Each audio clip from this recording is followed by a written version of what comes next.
This is an after-school program podcast. Welcome to the Home Studio Hangout podcast, where we explore what it's like building, running, and working out of a home studio with your hosts, Joshua Matotek, Andrew Simmons, and many guests in different areas of the music industry.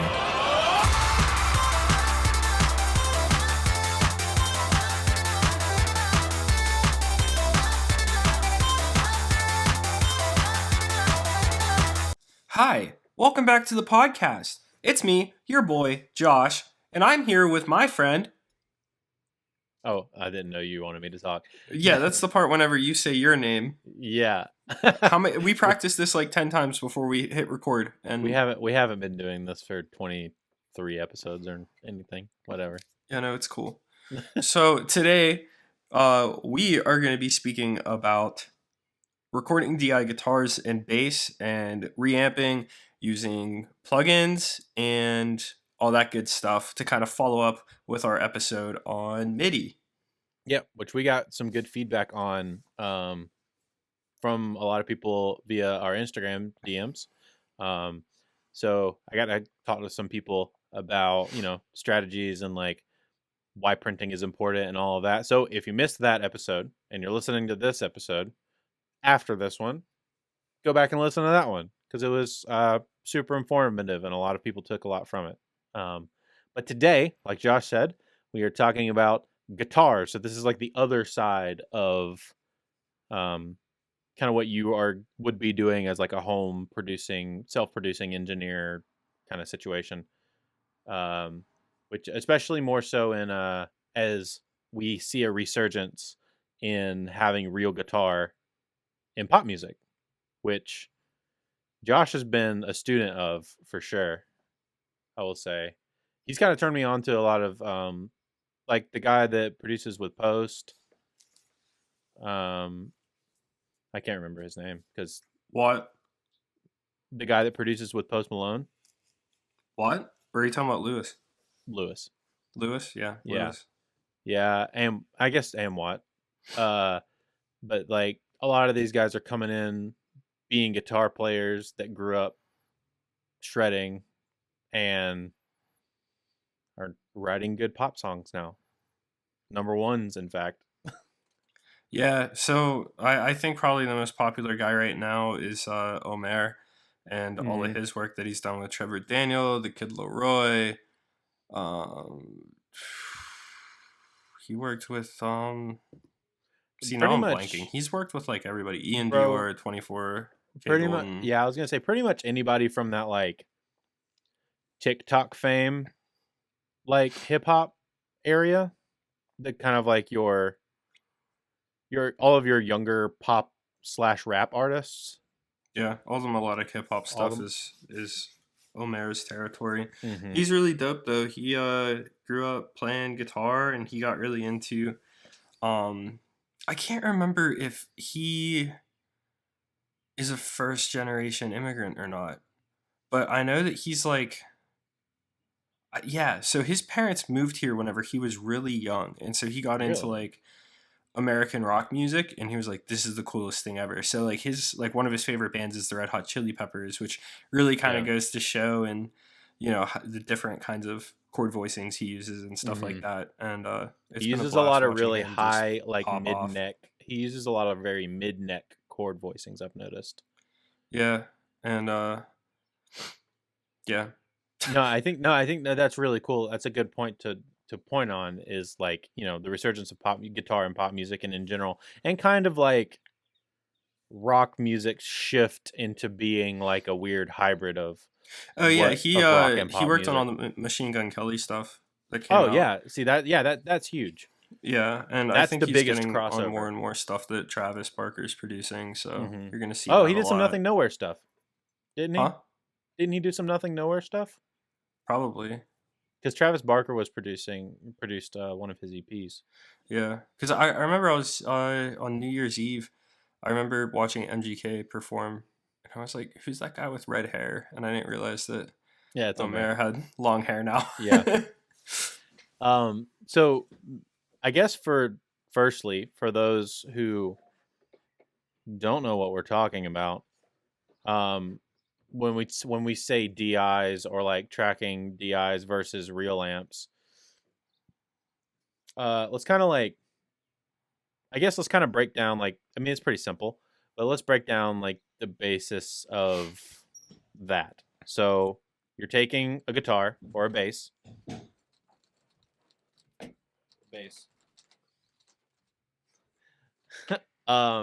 and instead of plugging it into like a physical amp and miking it up, you're plugging it into either a high Z input on your interface or into a DI box that's going into your interface. And then you're tracking a clean signal. And then you're using plugins, amp plugins, or just other kinds of plugins to make that guitar sound like a guitar amp or bass amp. And then instead of having to have a bunch of amps, it's kind of similar to the drum conversation, which is instead of having to have a bunch of amps and a room in which to track the amps where you can crank up the amp and get really loud and have to worry about cabling and electronics and tubes, you can track with a bunch of different kinds of amps from your computer. Yeah, and well then also like there's kind of like three separate things that people do. Like you can record DI and then reamp it using a reamp box, which means that you put the signal back out of one of your outputs. It goes into this little box, and then one side goes into the front of the amp, and then you mic up that amp and then record it back. Which I know for that's a big and a lot more of like the post-hardcore rock world. Because like that's a bigger thing. It's the issue whenever you're recording like distorted guitars is like you can't see the transients, so it's really hard to edit distorted guitars and make them sound good. So a lot of people will record the DI, edit it, and then reamp it. Or like I know on all the August Burns Red records, they would. Well, maybe not all of them because I forget where I saw this video. I think it was the one that they did with Jason, and what they did is they recorded the DI and the amp at the same time. And then what you do is you just group them together and edit the DI. And then that way you're editing the amp signal also. And then you're done. Yeah. So you could do that too, or you could just use flat out amp sims like most people are probably doing anymore because they sound really good. Yeah, especially recently. Like they've gotten so good recently that it's a lot of what you're hearing in modern pop rock and pop, and even a lot of like heavier stuff is all amp sims. Yeah, and like I think all it really comes down to is making sure that you understand like it's not going to sound completely like a real amp, but I feel like a lot of people forget that like real amps always don't sound that good either. And real amps, after processing and everything, don't even sound like real amps anymore.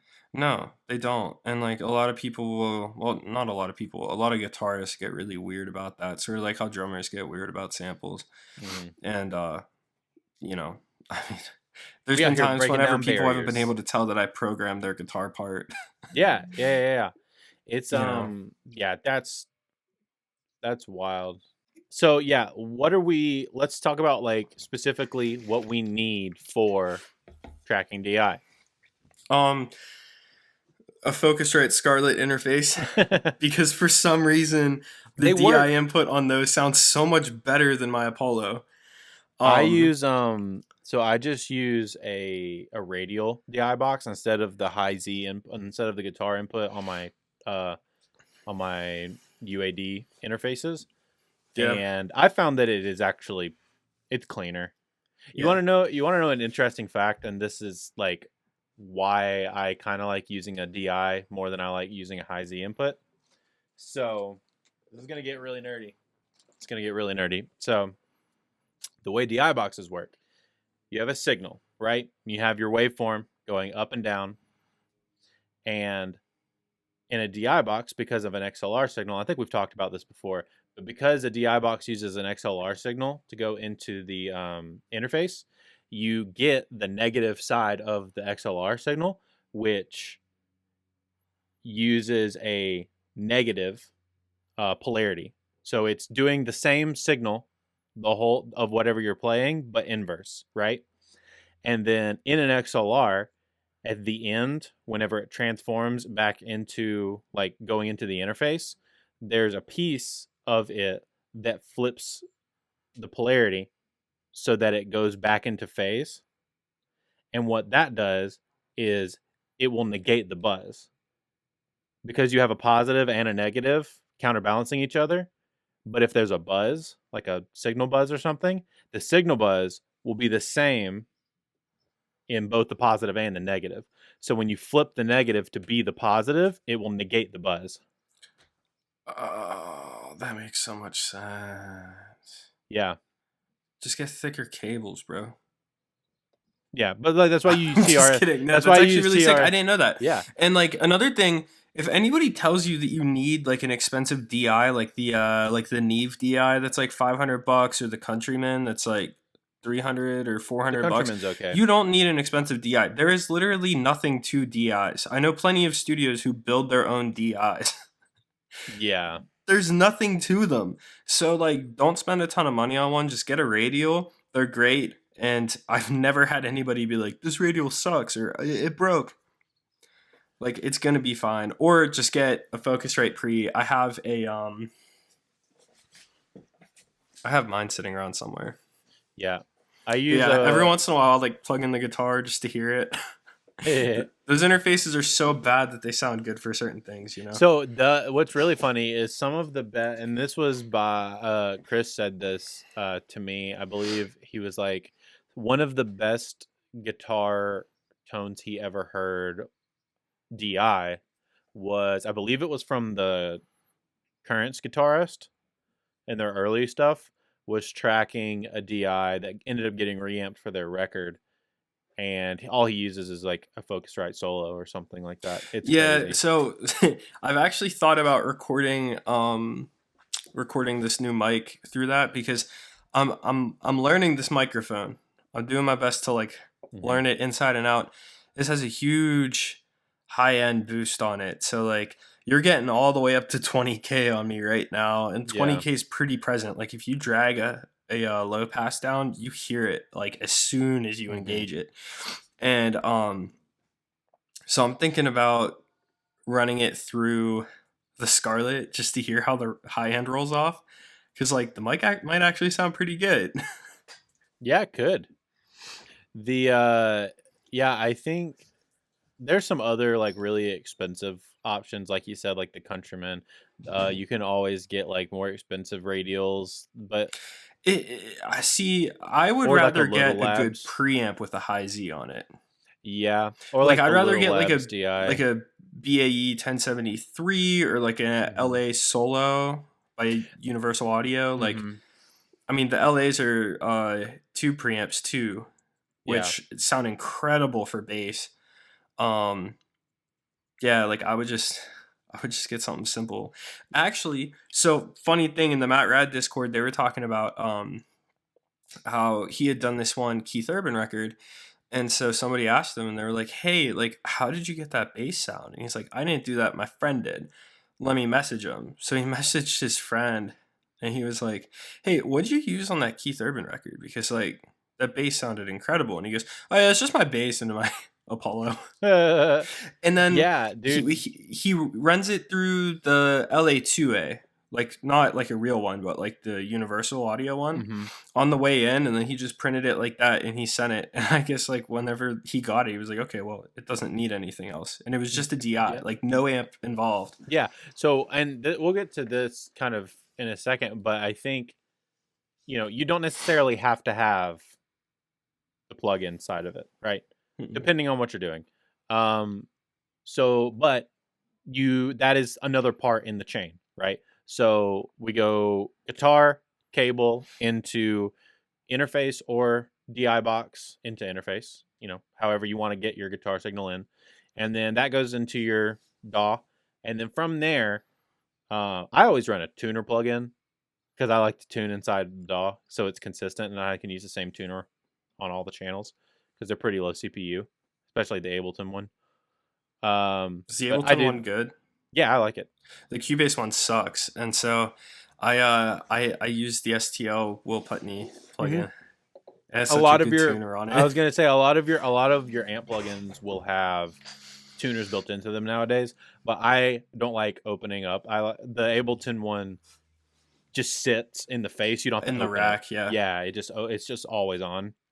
So that's nice. Yeah. And then after that, you can kind of play around with some stuff going into your amp plugin, but generally it's into your amp plugin next, or your VST or whatever.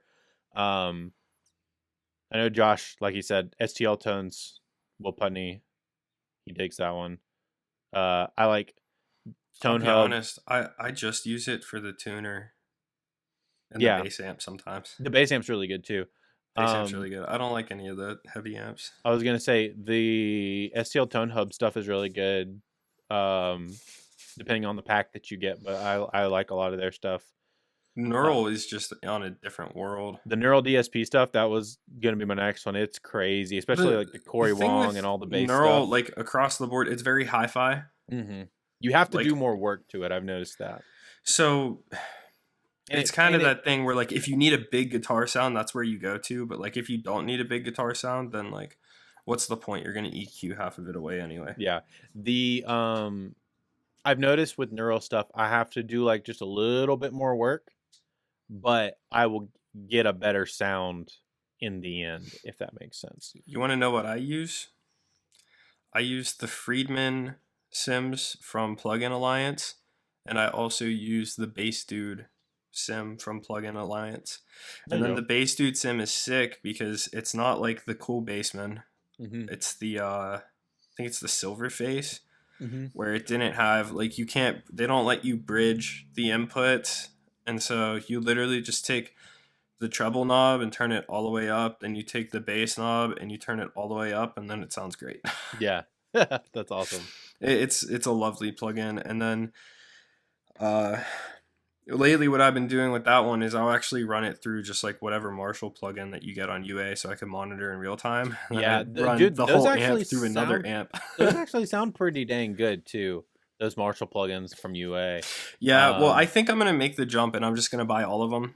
Yeah, that's what one of my guitarist, Andy, he's been using.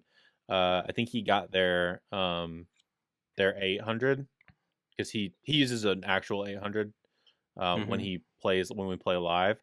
But he wanted to use an 800 for tracking, and it sounds really good. Well, you know that those are all soft tube. All the Marshall stuff on there is soft tube. So Yeah, I did know if that. you don't have a UA interface, or if you don't want to be tied down to DSP, you could go that route. Mm-hmm. My goal was to get more cores because I like having that real time response and tracking, and then I don't have to worry about like what my buffer rate is at. Yeah, especially working on smaller machines. Like I work on a laptop and a Mac Mini. Like I don't have a ton of processing power, and I like being light. So I like to be instead mobile. of spending extra money on a computer, I'd rather just spend a little bit extra and get a satellite and be able to do whatever I want. So For sure. And the other ones, so those are like my favorite guitar amps. And then as far as favorite bass amp stuff, the back to Neural DSP, the Dark Glass, I really like the Dark Glass plugin from Neural. It ends up making it on a lot of stuff, even because you get the B7K, but you also get the V7K, so you get the more high gain one and the more vintagey sounding one. So it's a good for $100, like that's a pretty great deal. I am also a big fan of the Pro Tools SansAmp plugin, which is like infamous for sounding so good for no reason. I'm switching back to Pro Tools. Dude, for that plugin. that stock SansAmp plugin, I don't even understand. So my favorites are the Ampeg SVT VR and then the SVT 3 Pro, which are both made by Brainworks, and you could get them through the Plugin Alliance sub, or you could get it on UA. Their Friedman Sims are top notch. They beat any Marshall plugin in my opinion, even the soft tube ones, but you know, that's where we're at. So pros and cons, Josh. Pros and cons for using. We kind of talked about like what it is as a whole. Why would you want to use it? What's the positives for using it? And then like, what are kind of some of the drawbacks? I like using it because it's simple. You could record guitar anywhere. You have the flexibility of changing things after the fact. The cons, the only thing it really comes down to is like you'll start tone searching, and a lot of people will do that where they'll just keep trying for new guitar tones. And it's like what I like to do is once I track a DI, I'll actually just print out my 3 favorite presets and then mute 2 of them and go from there. And like now that I've been kind of printing things on the way in, like I just want to do that more. I'm doing it with my vocal chain too now that I'm not stuck with the Slate software, and I just want to be able to capture things at its source, so once it's in the DAW, it's done. The problem with that is that you have to be good at playing guitar. So yeah, I think like you said, I like the flexibility of it, but also some mixing engineers really like having DIs just in case they want to stack your tone with another tone, or they find when they get into the mix that the tone you chose wasn't quite what was needed. So I think that as a mix engineer, that really helps. I think we need to put an end to that. Yeah, I mean, I think like at the end of the day, if you don't consider yourself a producer, you shouldn't be sending things out to mix. I could agree with that. I just for me as a mix engineer, it is nice sometimes to have it because the people who are sending you things might not be. Exactly. Yeah. So that is just a positive, and like the same for the drum MIDI. Like it's nice to just have the drum MIDI sometimes, because they may have done the balances a little funky inside the plugin, or they might have chosen the wrong, or they might have not had. That's the other thing. They might have not had a great plugin, or they may have not had that. They may have not had that option for a great plugin on the way in when they printed it. So they just printed something, whatever they had. And if you have something better, like, that's kind of nice. Also, shout out to my friend Jack. His name is Jack Daniels. He plays for, no joke. His name is Jack Daniels. He plays guitar for War of Ages. He does some really sick guitar reamps. If you're looking for, he's done some reamps for me and for Chris.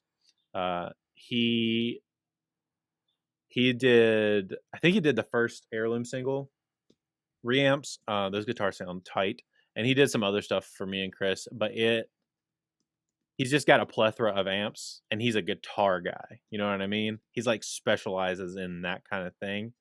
Yeah, he's really good. So you should hit him up if you want like actual amps. He's the man. He's really good at what he does. Otherwise, just use a plugin. But okay, so pros and cons. What are some situations that you found? I get you kind of talked about it, but some situations where you're like, I don't really need an amp. Bass thing is pretty common actually. Honestly, a good bass DI with an EQ on it and a compressor, sometimes that's all you need. One of my favorite things is like just clipped out guitars are pretty big in alt music right now, and the distortion always sounds like it's coming after the amp. So instead of just putting a distortion on a guitar DI, I actually like to record an acoustic guitar and then do that. That's cool. So that's been a little creative thing that I've been liking. Like the one song, I literally put a DS1 plug-in. Heck yeah. And it worked. There was so much gain, and like because of the room noise, it was like overbearing. But if you edit it right, so there isn't a ton of like dead space in between everything, and you're careful about how it's placed, it sounds really, really cool. Decapitator's a classic for that sort of thing too. Radiator is incredible. I've been doing that a lot, and then sometimes for clean guitars, I'll just like take the DI. So and dude, that's it. me and Shama were tracking for some VeggieTales stuff, and I needed like a really spanky, like funk sounding guitar. So I grabbed a Strat, did a DI with a compressor, Strat in the middle position with just DI with a 76 into like a slapback delay and into like the Valhalla Vintage, and it worked. It's perfect. Mm-hmm. Like, Yeah, like that's becoming really popular in pop music because a lot of people are like, well, I don't have an amp, what do I do? Like for us metal guys, it's like, oh, I'll grab an amp sim, I have 50 of them, you know, because like that's just where we came from. And a lot of like I see things, like I see everything, I see posts every day like in pop groups where they're like, what should I do for guitars, like what, like amp sims, you know. I actually have a Helix preset that I use, so I basically designed all my tones to be really hi-fi so I could just cut them back. And so I have a Marshall 1960 cab with T75s in them, and it's mic'd with a ribbon mic. That's cool. And like that's the only IR that I use because I know it really well and I can make it sound like whatever I want. And then in Helix, I only use that IR. It's now, once I redid my computer, that's now the only IR that I have on there. I have like a bunch of folders of IRs. I have like 3,000. Just in case. Bass IRs, I've realized, make a huge impact. Yeah, see, I don't have a ton of bass IRs, but the Ampeg ones are fine for me. Yeah. And typically I don't even use a cab IR for bass because I just saturate it and do all that fun stuff. So, but I'm using the Guitar Rig plugin, which like I think people sleep on a little bit. The newest version of it is really, really good. It's got some cool effects, and it's got one of the most true sounding AC30s I've ever heard. Ew. I hate AC30s. I like AC30s for like really clean, like shimmery, and you compress the crap out of it and you scoop it a lot. It sounds really good. It sounds really good. AC30s sound terrible. Sounds really good. I'd rather put an ice pick in my ear. And other than that, I've been using the Helix. There's a There's a matchless in the Helix, and there's a matchless in Guitar Rig that are both really, really, really great. That's like kind of that warmer side. All right, so I'm about to give everybody the sauce. All right, this is the sauce. You take the high watt Helix amp, you max out the volume, all the volumes that you could find in it. Just max them all out, okay? Then you're gonna take a clean boost. There's a I forget the boost, what it's called. You take that, you max it out, turn on the bright switch. Then you take a tube screamer, put it before all that, boost it. All right, we're talking like 25, 30, maybe even 35 decibels of clean gain going into the amp. Redlining from the start. And that plugin will sound incredible. All of the Helix stuff is so underpowered that you need to run an absurd amount of gain before the amp. You could take a gain plugin and just turn it up as you go, and you'll hear whenever the amp starts to sound like a real amp. Because it does really sound like a real amp at that higher gain point. You have to. For like all the metal tones I do, I'll use the Friedman plugin, the Helix Friedman sim, and then you turn on the saturation, the HBD switch, and then the there's like a C45 switch, I think it's called. You flip all the switches, okay? Then you, once again, run a ton of gain into it. And then you take, I can't remember. I'd have to pull it up. It's either the master or the channel volume. You max out one of them and keep the other one really low, and it will sound beautiful.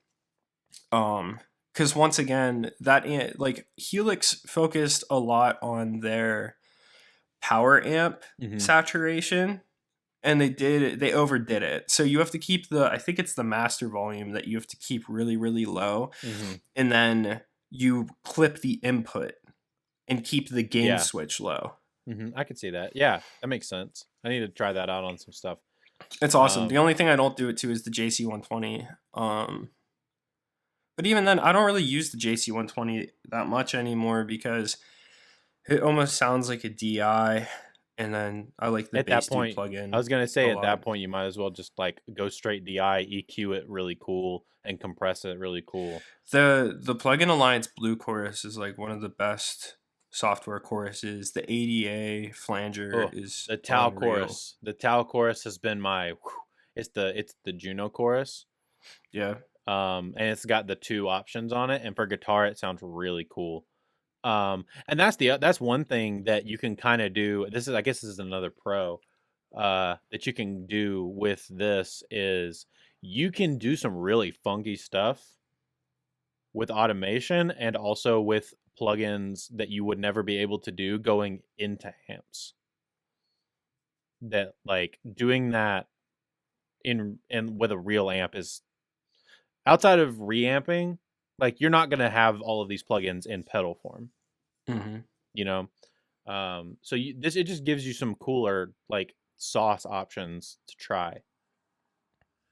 So yeah, I think the coolest thing that I think this comes to reamping, but one of the things that I've noticed that works really well for me is actually high passing my DI signal, and then putting like a bump in like the 125 range on the DI going into the amp. Because what I've noticed, and I talked with Jay Moss about this a lot, is that amps are DI like plug-in amps are really deficient in their low mids. They don't have a lot of low mids like a real amp does. So one of the first places that I've started reaching is that like mid 100s range and like boosting around there to try to find. You also have to understand that like guitars, like guitar amps react almost like an internal side chain. So like there's a switch on Reverend guitars that really kind of puts some I forget what it does. It either adds a bunch of high end or it I forget how it works. I'm about to Google it. But basically like they're rolling off the tone. It's like a tone switch. It's like those Jazz Masters with the tone switches.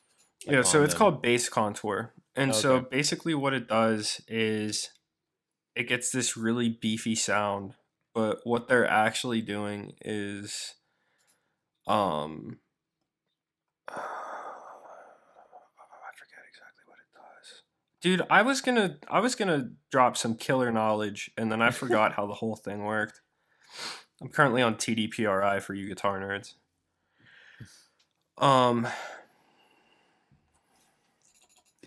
Yeah, whatever. Just cut out all of this. What was the point of what were you trying to say? Like I was gonna refer to how like guitar amps don't react how you think they would. Like if you boost 4K on a guitar amp, it's not gonna sound like you boosted 4K. Well, and plugins don't react the same way that amps do. And I think if you just know that going into it, and I've also noticed don't treat a non-amp. So by saying non-amp, I mean like a Kemper or a Helix or any kind of plug-in. Treating it like an amp it's going to sound bad, right?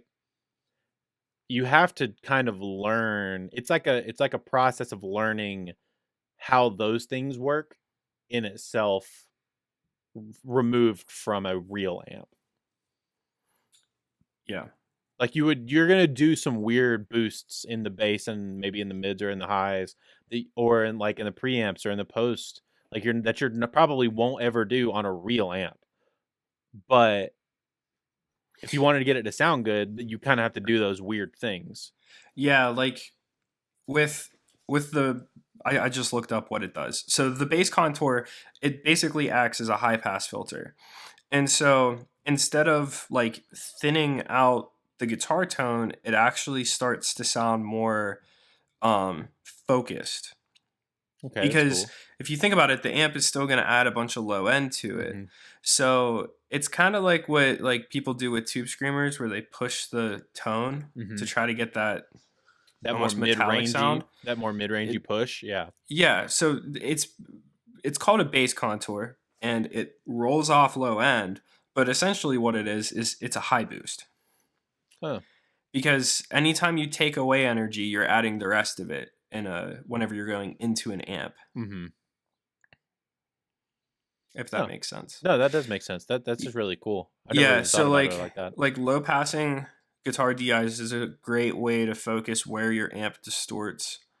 And whenever you said that, it reminded me of all that's what I was that. gonna But yeah, say. like if you just like do like a high boost on a DI, it doesn't sound the same as if you like rolled off low end. Interesting. Yeah, that's a good point. I never even thought about it like that. Yeah. Yeah, it works like the side chain on a compressor. Like if you boost like your wherever your sibilance is on an internal side chain on a compressor, it almost acts as a de-esser because that's the part that triggers the compressor. Yeah. So in a way, it brings that S sound down. Yeah. It's the same thing with a guitar amp. If you boost 4K, it's not going to sound as pokey as if you were to just roll off low end. That's really cool. And that's how a lot of like fuzz pedals and stuff, the reason why they get that grindy gross tone is because not only are they clipping the signal, obviously, as fuzz pedals do, but they're also adding a ton of low end. So whenever your amp starts breaking up at the low end, it's going to resonate across the frequency spectrum differently as if it was to do the opposite, where if your high end was clipping, it's going to sound a lot different.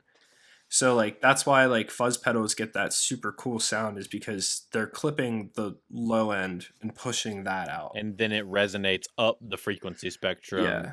Basically the reverse of what you would think of as like a tube screamer, whereas like a tube screamer is more, I guess you can kind of focus it wherever you want to, but then it kind of resonates up and down the frequency spectrum, but it's more mid-focused or more. Well, if you think about it, the reason why it's mid-focused is because it's literally just doing a high boost. So because the amp is clipping up there, the low end doesn't have as much energy. Yeah. Like it's a push-pull thing with guitar amps. And that's why you use compression to kind of bring back some of that lows in, and no, that makes that's why like people are so crazy about bass DIs. And like what compressor they use when they're recording like a bass DI. And at first I was like, that's silly, just like plug it into your interface. And as said earlier, sometimes that's all you need, but that's also depending on the bass. It depends greatly on the bass, but it really does make sense because bass is a lot more fragile. In general. No, that's true. So I think the last thing we need to talk about is reamping like out to stuff. So my friend Chris Bowman is just finished tracking with his band with our buddy Matt Goldman. And they were up in Jellicoe, Tennessee, tracking for their new record. And they do a lot of reamping. So this is like my example for that. They want to use a bunch of pedals. They're like a very big, like from Indian Lakes kind of ambient post-rock kind of idea. Kind of Circa Survive-y in a sense. They want to be able to trigger pedals and like guitar pedals and manipulate the knobs on guitar pedals while having a consistent take. This is where reamping can come in and be super handy. Reamping out to an amp, getting a really good tone. You have a really good take, it's already edited from your DI, and then you send it back out through your pedal board into the amp, and then you track the movements that you're doing on the pedals. You can get extremely creative with like all of the moves that you're doing. It's kind of automating in a DAW, but in real life. You know what I mean? Right. Yeah, it's like riding the faders. It's pedal dancing. So another thing that you can do for anything at all really is comping and splitting up different takes. And so while you could do cool stuff like that by reamping, if you're printing on the way in and if you loop a section and put different effects on each time, then you could pick and choose. That's how they did the Love Me solo by the 1975. They went through a bunch of different effects, all these old vintage things that Mike had, and they just looped the solo. And then once it was like they did like 10 to 20 passes, and then they just picked out different parts, and that's why he can't replicate those sounds live. No, because it's like a bunch of different pedal configurations, like depending on what section it is. That's really cool. That's Yeah, super and because unique. they're all modulation based, the time changes throughout, like it's really, really cool. So there's a lot of things that you could do. Like, I feel like a lot of people just don't really think outside the box that much of like, yeah, like whenever you have something here in the computer, then you can mess with it, whether it's the printed part, whether it's the DI, whether I put samples in guitar DIs and then run them through amp sims because they sound terrible. Like there's so many different things that you could do. That's something whenever I was doing like heavy music, instead of doing like squealy, noisy guitar parts, I would just find like samples and I would just put them in there. I would put like sound of like a crowd panicking, and then I would pitch it up 2 octaves, and that would be my screechy pitch shift noise instead Guitar of sound, actually doing anything. And everyone's always like, how do you get that sound? It sounds so unique. It's like, dude, it's a splice sample. I don't know. Like, just drag it in. Yeah. And like you could get really creative with these sorts of things. And I think that that's just kind of like advice in general, not even just with guitars. I would say the other piece of advice here, because as we're ending, is print early. Same as the MIDI episode last time. Like, the cool thing about DIs is that you always have them. Hide, make, and active. But freaking print your tone early, so that way you can.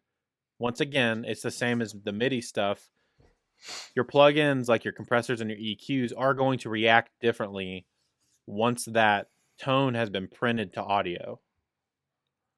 Like, print everything down. Obviously, in production and when you're writing, like, do whatever, keep the plugins on, freeze them or whatever while you're writing. But once you've committed the song and you have really great takes, keep the DIs, but print the tone. Be done with it. Like if you're a guitar player, you can always get a load box too. And like that's gonna be my next rig. Is I'm gonna have a Fender Bandmaster, and that's gonna be running into a UA load box, and then I'm gonna have a pedal board, and I'll just be able to print things on the way in. It's gonna be so great. Yeah, you can print things on the way in, and those are real amps. Yeah, just not real cabs, but that's okay because it sounds better than any of the other cabs I'd be able to do. And you don't have to worry. And you don't have to worry about a bunch of different kinds of mics and placement in a room and neighbors. Yeah. So a load box is another, like, if you're in the world of like, well, I have a bunch of cool amps, but they're really loud. Yeah, just get a load box. There's a bunch of people make great ones. I think you said UA makes one. The UA one, I think I don't know if it's snake oil or not. I'd have to like sit down and compare them, but pretty sure the UA one is like really popular right now because it's decently affordable and it sounds really good. And then the 2 Notes Torpedo is huge too. And the Sur one, I know a lot of people use and have had good luck with it. So yeah, you can a reload box. I guess this is pretty pertinent for this conversation, but a reload box is where you would take your head of your guitar amp and you would run it into that, and that reload box would act as the cab, and then you would track using that. You would track, like a regular amp. Yeah, and for anybody wondering, if you didn't know, do not turn your guitar amp on if there's no cab plugged in. That's the point of a load box, is to take that and not blow up your amp. Yeah. Which I feel like most people know that, but just in case. I remember a while back in Chango, someone was like, wait, so like reamp or load boxes work like this. Can't I just like take the effects loop out and put it into my interface? I was like, no, don't do that. Please don't do that. It. You're gonna blow your stuff up. Please don't do that. Your 5150 is gonna explode. It's gonna explode. Please don't do that. Yeah, no. Great conversation today, man. I think this is like a good part to the last week's conversation. I don't even know. It's not even a part 2. It's just like a continuation of stuff that people don't like to talk about, but everybody uses. Right. I think that's the best way to talk about it. Cause like like we said in the beginning, the movement of pop music, reintroducing more guitars, people like Post Malone doing essentially an entire album of indie rock, and bands like Cage the Elephant and Coldplay and all of these other bands in the 1975 being very guitar focused. I love Cage the Elephant. Yeah. Like being very guitar focused bands that are extremely popular. I mean, and even down to like, like Oliver Tree. That's a guitar focused dude. Yeah. In the music. Like the music is guitar focused, really.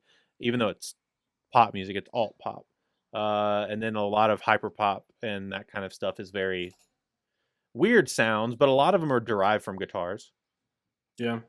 Or like guitar like effects. So like using a synth, running it through an amp like you would a guitar, but instead of using a guitar, using a synth. There's applicable like things across the board. I think people learning about this stuff and not being afraid to just like try things and be okay with like, oh, I don't have to buy thousands of dollars worth of amps. I can spend a couple $100 on some plugins and get to making really good music and not having to worry about upkeep and money and learning and, oh, what if my tubes blow or that kind of stuff. Oh, also, like when you're recording amps, man, like they're so like guitar amps are so delicate to everything. They're finicky, man. Like my favorite way to judge how a preamp sounds is by listening to like distorted guitars through it, because it exposes everything. The low end, the mids, the high end, like you hear every frequency. Versus like certain voices, like you could switch between 2 different preamps and be like, no, they sound the same. But like with guitars, it's a lot different. So like having that flexibility to like go back and like redo things and like taking your time, like I don't know, there's just a lot that goes into them, and at the end of the day, none of it is probably that important, but I think it's also that important. Yeah. It's important to us who have to listen to it for a bunch of times, and we want it to be the best it can be. But also we want it to be, while we want it to be the best it can be, we want it to be quick enough to get our ideas out into the world. And I think that's where we're going to end on that note right there. I think that's a good spot to end. Thanks so much for listening again. It's been fun. Josh, thanks for coming and hanging out. Always. Guys, hit us up if you got any questions again. If you need any recommendations for stuff. We're working on some fun stuff behind the scenes, trying to work on some cool episode ideas for everybody for the future, and some other potential little goodies. So if you're not following us on Instagram, at Home Studio Hangout, that's the easiest place to do it. All of our links are in our bio on our Instagram. And we will see you next week. Bye. And that's it for this episode of the Home Studio Hangout podcast. Thank you so much for coming to hang out with us today. If you'd like to find any of the links to all of the stuff that we talked about today, you can find it on YouTube. Just search Home Studio Hangout, or find it on the After School Podcast YouTube channel. All the links for everything we talked about will be in the description of this episode. Thanks again for checking us out. If you aren't subscribed, please go ahead and subscribe to us on your favorite podcast channel. Leave a review if you gain some knowledge or learn something from what we talked about today. Helps other people find us and maybe even grow a little bit more. Once again, thanks for coming and hanging out, and keep on creating.